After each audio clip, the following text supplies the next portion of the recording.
Hi again.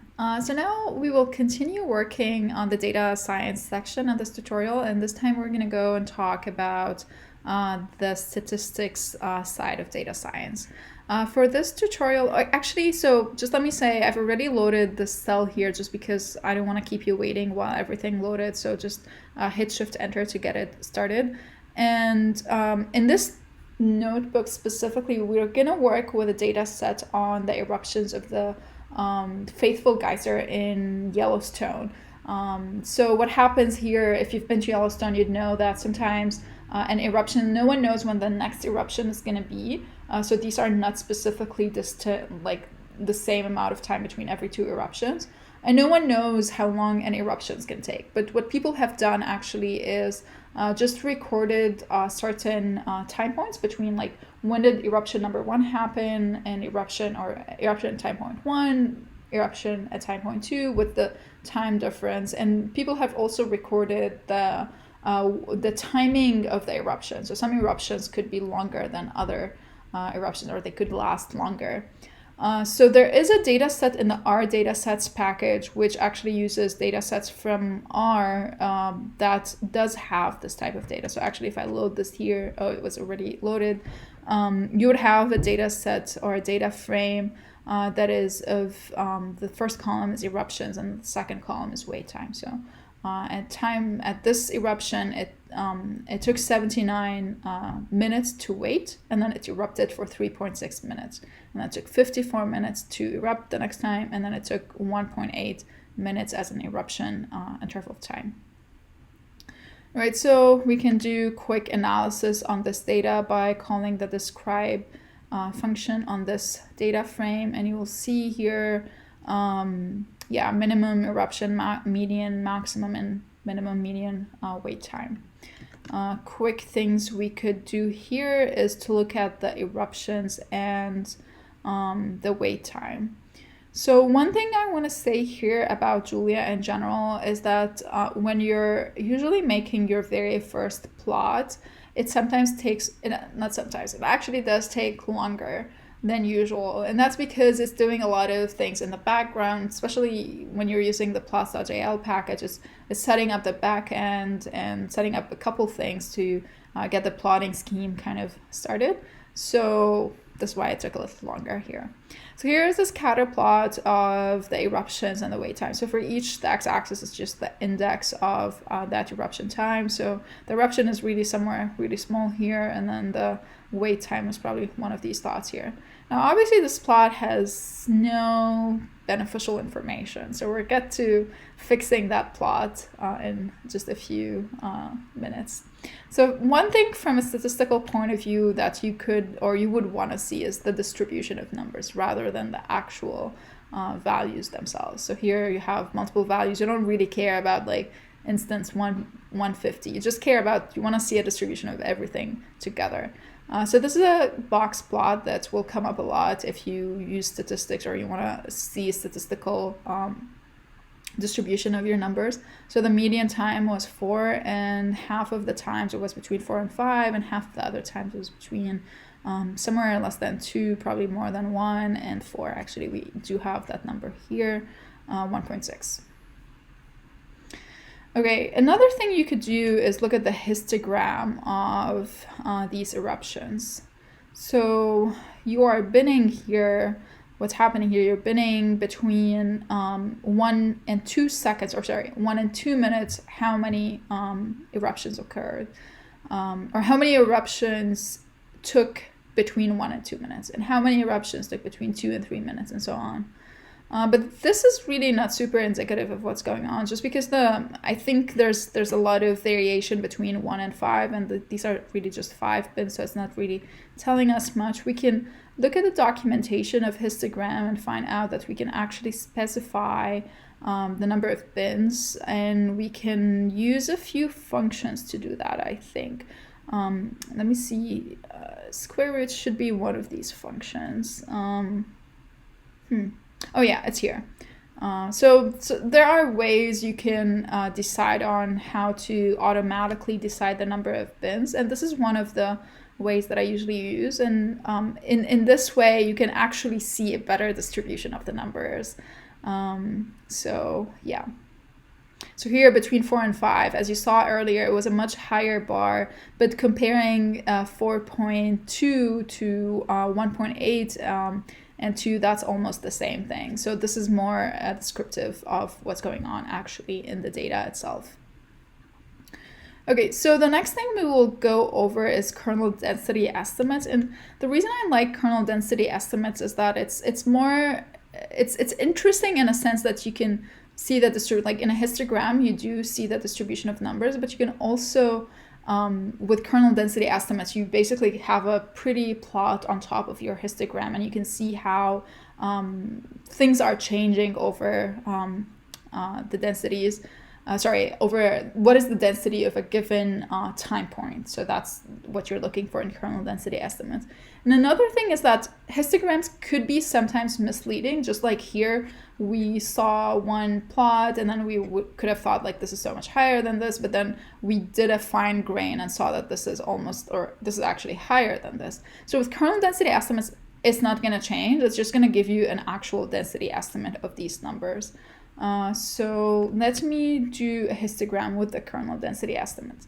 See, right, like here we're fitting a kernel density estimate on top of the plot, but it's not like we're finding out there's something going on here. But if you actually do the more fine-grained version, we're going to see, oh, that's why there was a tipping point here. Not a tipping point, kind of a max here. All right, so yeah, I do mention something here about why I've multiplied by, I think I multiply by the length of the eruptions. So usually you want to multiply by the number of elements times the bin width. The reason is that the actual Y value of the kernel density estimate is the density. And then in the histogram, what you have is just like for every index in the histogram, you're adding a 1, but the density of that histogram is not really the summation. It's really dependent on how many things went into the histogram. So if you want to reverse that, you can just maximize the kernel density estimate, and instead of so the kernel density estimate is the division of how many numbers were in the bin itself. So now to kind of revert that phenomenon, you just have to multiply by the number of elements times bin size. Okay, so moving on, we will actually look at some random data here. I'm just drawing a set of numbers from a normal distribution by calling the rand_n function. And here, so I'm just creating a vector of 10,000 or 100,000 numbers. You can also use this notation in Julia to count the zeros faster. And you can do a histogram of that data and build a kernel density estimate. So let's do it again. All right, so this actually shows you, normal distribution does have this bell curve that you have probably learned about in a statistics class. It fits perfectly here.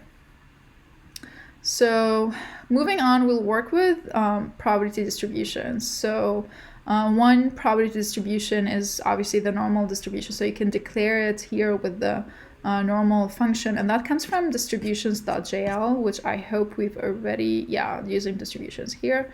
So if you create here a normal distribution, you can now call rand on the distribution itself and let it give it a number of numbers you want to draw out of that distribution. So you will see here that it's going to be the same exact result. So even though rand is just the random number generator, which doesn't necessarily draw out of a distribution, it's just like a number generator between 0 and 1, it actually did fit into the normal distribution here just because we passed the distribution to it as a input. We can do other things, binomial distribution. There's a lot of things in the distributions package, which I encourage you to check it out if you are interested in drawing certain numbers from a certain distribution. And we will see in the regression, I think, notebook, where we will work with certain types of regression, like logistic regression, where like you have to change the distribution we're picking from. So we'll get to that in another notebook. But that's one package you should know about to draw or create distributions. So the next thing we're going to do with distributions is actually fit numbers to them, or fit a given set of numbers that we have. So here I'm using the random function, just creating a random vector of 1000 elements, and here they're not really a normal distribution, right? But what we are going to try and do is fit a set of numbers to a normal distribution and see what happens. So when I'm fitting, so G is the fitting function, and now after I've done the fitting, I'm going to create a new set of numbers based on the distribution D with 1000 numbers. So what I will do here is I will histogram the my random vector, which is going to be the first distribution that I'm fitting here. This is the blue. Actually, let me give it a label. So label is fit, and then label is my vector. So X here is really my vector. So we are doing a histogram on the fitted data and a histogram on my actual random numbers I've generated. And so this is the histogram, which you would expect, because like random numbers really, they are numbers between 0 and 1. And so I think the more I choose numbers, it's going to look more flatter. Yeah, so more flat in this case. Okay, so this is about fitting numbers into a distribution. We can actually see that we can try and fit the eruptions data set or the eruptions vector into a normal distribution, and you will see that it's not really normal, but it's going to try and fit a normal distribution to it. Okay, so moving on to hypothesis testing. This is a great moving point, because what happens here, we're trying to fit a certain set of data into a normal distribution, and a lot of times in statistics, a question comes up is a hypothesis testing. Like, the hypothesis here, does my data fit a normal distribution? That's a common question you would want to ask. And now, I mean, looking at this data, you probably already know that our eruptions data doesn't fit a normal distribution. But we can use a specific package for this called the hypothesis-test.jl package. And like, just a quick idea of what this is going to entail. There's like OneSampleTTest, where here I think you're evaluating the hypothesis that your data fits a normal distribution. Yeah, okay, so null hypothesis data factor is V, comes from a distribution with mean mu 0 against the alternative hypothesis that the distribution does not fit with mean mu 0. So mu 0 here is set by default to 0 if it's if you specify it, you can actually specify the hypothesis you're testing. So that's one form of hypothesis testing. So let's just pick a quick example. So here I'm creating a random vector of a normal distribution. So I'm sampling from a normal distribution 1000 numbers. And I'm doing, I don't need this here actually, and I'm doing a OneSampleTTest on my random vector. So what's going to happen here is that we'll see things like fail to reject H0. What fail to reject H0 means is I do accept H0, which is the hypothesis, which is that this is fitting a distribution with mean is equal to 0. So this failed to reject the hypothesis. If I actually do the same thing on eruptions or wait time, it will reject the hypothesis. Let me try it with eruptions, because we've already seen a histogram of that. Yeah, it will reject here again. So that does not fit the distribution. One thing here is that, okay, so you can actually get p-values on these types of tests. But another thing you would be interested in finding p-values on is like the p-value of the Spearman correlation between two distributions or two sets of numbers, or the Pearson correlation. So there's no super straightforward way to do it in Julia just yet. There is a way where you can like write a quick function to do it if you click on this Stack Overflow question. But there's really a simple way to do it without going like way overboard with it, which is using the help of the scipy.stats package, or from the scikit package from Python. So the thing is, what I would say here is, yes, sometimes we will end up using some functions from Python. Remember that Python is a much older language, and it does have some capabilities that Julia probably like sometimes still doesn't have. But the cool thing is that in Julia, if you ever run into any of these scenarios, you can do one of two things. First of all, you can write it yourself, and it should be like, usually these things are pretty easy.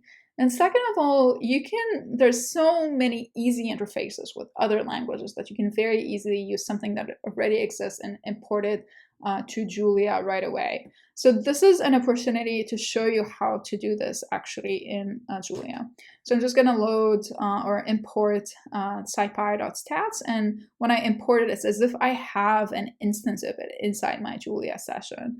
And I'm just going to call Spearman correlation on it. And if you've used Python before, you know that this is the row value and this is the p-value. And what we care about looking at here is the p-value. And now we're moving into comparing eruptions to wait time, right? Like now we're actually doing a Spearman correlation on eruptions to wait time. And what's cool here is that usually when the p-value is smaller, that means it's significant. It's something that it's statistically significant. It didn't happen by pure chance, right? And what's cool here is that we're just finding out that the correlation between eruptions and wait time is actually statistically significant. So that's pretty cool. So actually another way to do it here, yeah, you can do scipy dot underscore stats, which is our variable name here, dot Pearson correlation, but you can also do correlation Pearson. Oh yeah, these are the row and the p-value, but this is the actual Spearman correlation. Oh no, yeah, okay, so this is why.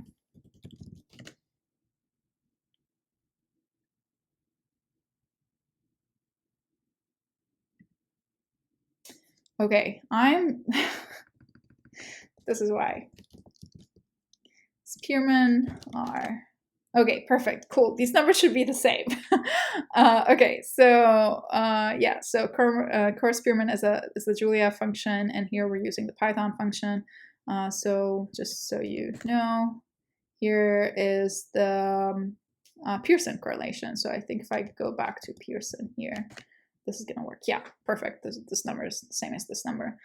All right, so going back to, these are just to show you examples of how similar they could be.